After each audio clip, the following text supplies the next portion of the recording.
Good morning, everyone. Wednesday, March 10th, 2021. It is about 8:30 a.m. I'm trying to get in a spot where the sun isn't blinding my camera, so it's a little awkward. In my car, my son has speech therapy on Wednesday morning, so that's why I'm always making these from my car because I have 30 minutes of uninterrupted time where I have to sit here, so I might as well make a video, right?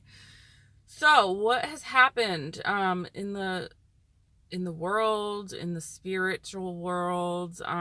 It is, like I said, March 10th. The Pope has safely returned from Baghdad, from Iraq. I think his trip was an overall success. I know I'm probably going to lose subscribers for saying that. But I've been thinking long and hard and doing some reading and trying to make sense of this pontificate because it is super confusing. Pope Francis is just a confusing guy. And I don't know that if it's him or if it's just the environment that he has been put in. But there's some things that just do not add up for me, which is why I will not judge him because I don't think we're getting the full story. We're not supposed to judge anyone anyway. But you people that are calling him a false prophet and all this stuff, like, you better hope you're right, because when you stand in front of God, in front of his throne on your judgment day, he's probably going to want an explanation as to why you're calling his representative on earth a false prophet. So, sounds a little Protestant to me. And there seems to be this traditional movement in the church who really sound a lot like the evangelicals. So maybe you would be happier outside the church. I don't know. Like I said, probably going to lose a lot of subscribers. Not that I have many to begin with, so lucky for me, I don't care. All right, so here's what I want to go over. Pope Francis, this divisive character, it seems. And I don't understand a couple things. One of them being, he gets this reputation as being sympathetic to the communist cause, if you will. You know, the global communism that seems to be taking over the world. But if you go back and read and look at what he did in Argentina, where he was a cardinal, I believe. I think it was the Archdiocese of Buenos Aires is where he was. He was very conservative to the point where he was adamantly anti-communism. An anti-liberal theology. He is on record saying that it's discriminating against kids to allow gay couples to adopt them. He has been outspoken on the gender situation, and the gay marriage situation, abortion, all of it. So I don't know what's going on, but I do know two things. We don't have all the information to be judging him. That's number one. Number two, there is a satanic filter that you have to understand, and you cannot underestimate this satanic filter. It is filtering all the information and portraying it in a certain light. So with that being said, there's traps set, there's snares, satanic snares set on both sides right now. On one side, you have his remarks being unfairly taken out of context a lot of times and represented as being more liberal than they actually are. For example, just with this Iraq trip, I read countless articles that said that he was going there for fraternal reasons, to promote fraternal peace, which we're going to get to in a second. And yes, while that was part of it, if you read and go back and find what he actually said, that was his second reason for going there. The first reason for going there was to uplift, according to him, these persecuted Christians who are having their land taken, who are fleeing the country, which we're going to get to in a second as well. So that's not fair to paint him as, you know, the only reason why he's going there is for this brotherly fraternity, because that was not what he said. So on one side, you have the liberals who don't follow Catholic teaching, like Joe Biden, liking him because, falling into the snare of stuff that's not church teaching and going against the magisterium of the church. And then on the conservative side, you have the snare of division. You have the snare of being against the Pope, against the Vicar of Christ, slandering at times the Pope. So do you see what I'm saying? You have to really, before you open your mouth, look at the whole situation, finds out what was actually said. Now we have this other problem with these interviews with these popes, and we never get a transcript of what was actually said, and the journalist seems to just almost tell this interview in like a story format.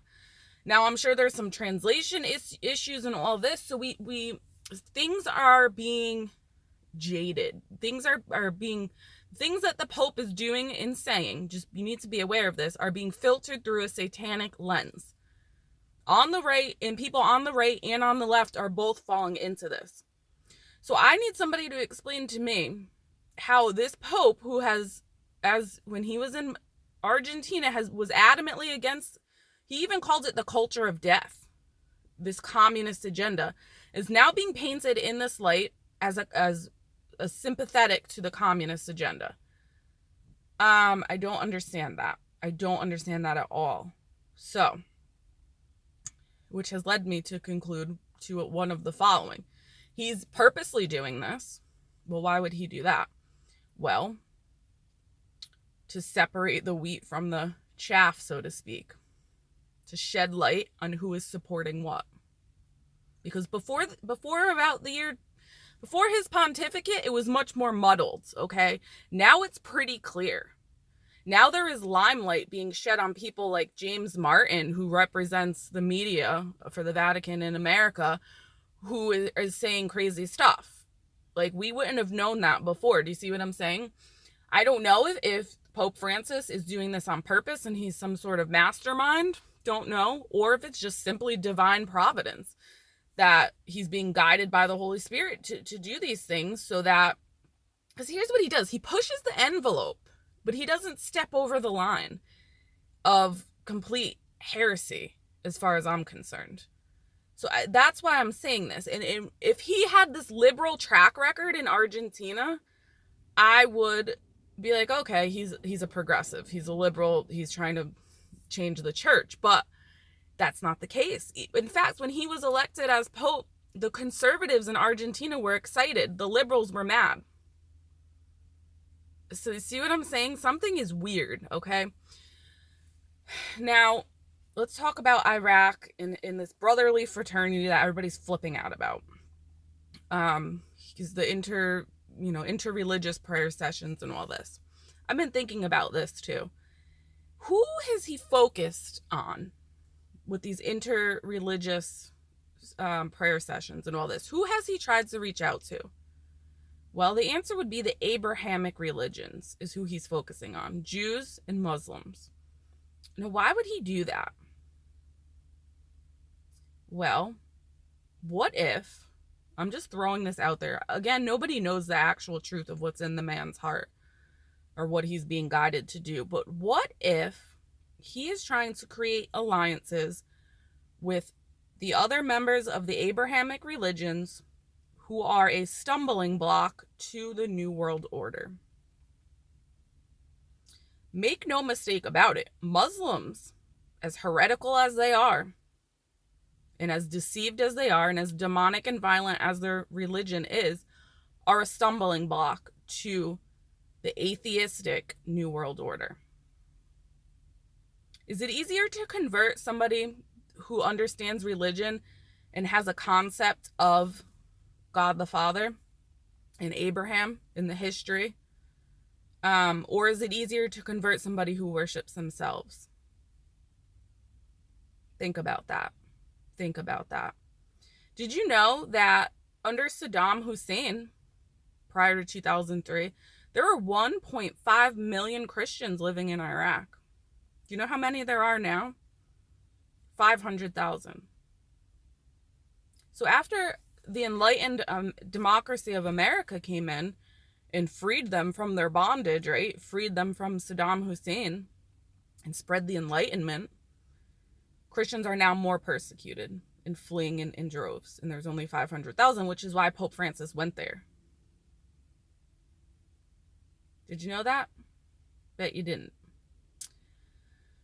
So let's talk about this New World Order concept. What is the goal of the New World Order? Well, it's to set up the religion of the Antichrist so that the Antichrist can come in and demand worship and cut people off from the one true God so he can establish his own kingdom. That's the goal. That's the overall goal. It's being done under all these different ploys and plots and whatnot, some of which Pope Francis does seem to be sympathetic towards, such as sometimes I feel like he goes a little too far in the environmental area, Green New Deal issues and stuff like that, in my opinion.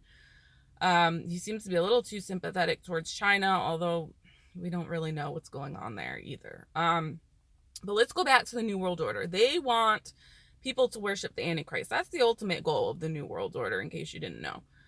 One world government, so he can just step on the scene and rule the world. Now, is it easier to convince people who don't have religion or who are into, enlightenment and self-help and all this nonsense? Is it easier to convince them that that's the right way to go, or is it easier to convince a Muslim? Think about that. Think about that for a minute. Muslims are a stumbling block. Muslims and Jews are also, in addition to Christians, a stumbling block for the New World Order. Hindus, the Eastern religion, not so much. That's way easier to wrap up into this New World Order deal, enlightenment. But the Abrahamic religions are a stumbling block. Why are we destabilizing the Middle East? Ask yourself that. Sure, you can say it's for oil, you can say it's for all this stuff, but why are we trying to enlighten the Middle East? And listen, this is a hard concept for me. I was there, okay? I lost friends, got shot at, all of that, okay? So I'm not sympathetic to Muslims. In fact, I had to put my own prejudices aside, okay? And step out of my little box to be able to process all this information. So is Pope Francis trying to create a one world religion, or is he trying to create alliances with the other Abrahamic religions? And once we start thinking about it that way, and why would he want to create alliances? Is it because he sees this communist ideology that he fought against in Argentina taking over the world? I don't know. And I don't think anybody does. And time will tell. But until time determines otherwise, we have an obligation as Catholics to present our opinions of the Pope in a fair light. Yeah, sure. The China deal was terrible. Horrible. The Vatican got nothing out of it. But a lot of these things that I see people calling Pope Francis the false prophet over are not what they appear to be. You need to go to the source, and that's hard to do because there isn't a lot of first-hand sources for some reason. That's what I'm saying. Everything's being filtered through this giant deception. This giant satanic filter is what I call it. So we really, really need to take a step back. Now, people are under this impression that there's going to be some sort of illumination of conscience on a supernatural level where everybody in one day is going to see themselves, their souls, as God would see their souls. I think I'm saying it right. And I've read the book, The Warning. I've done research on this. A lot of where Garabandal and Medjugorje and all this, it's prevalent within that. Those are not church-approved apparitions. Okay? So be careful. There are some church-approved seers, like Blessed Anna Maria Taji, I think her name is, and then Maria Esperanza in Venezuela, I think. Those are church-approved, so consider the source when you're looking into this stuff. who all say there's going to be some sort of event. Now, I would argue that that event has already begun. And I believe it really came into peaks, or not peaks, but maybe started last year in 2020. So if you go back and watch my video on my thoughts from 2020, I said it was the year of perfect vision, because for whatever reason in government and in the church, we were able, and I don't know if this was done by human efforts or divine providence, but we were able to see clearly who was on what side, who wanted this one world agenda and who didn't. And the abortion issues is really, really out in the open now, and a whole bunch of other stuff. But I would argue that the illumination of conscience is happening. Is there going to be one event where, it apexes and tops off? Maybe. I don't know. None of us know. But be careful, again, falling into traps, sitting back and waiting for that to happen or something like that, when in reality, God is pouring out his graces already so that his people can see what's going on. Now,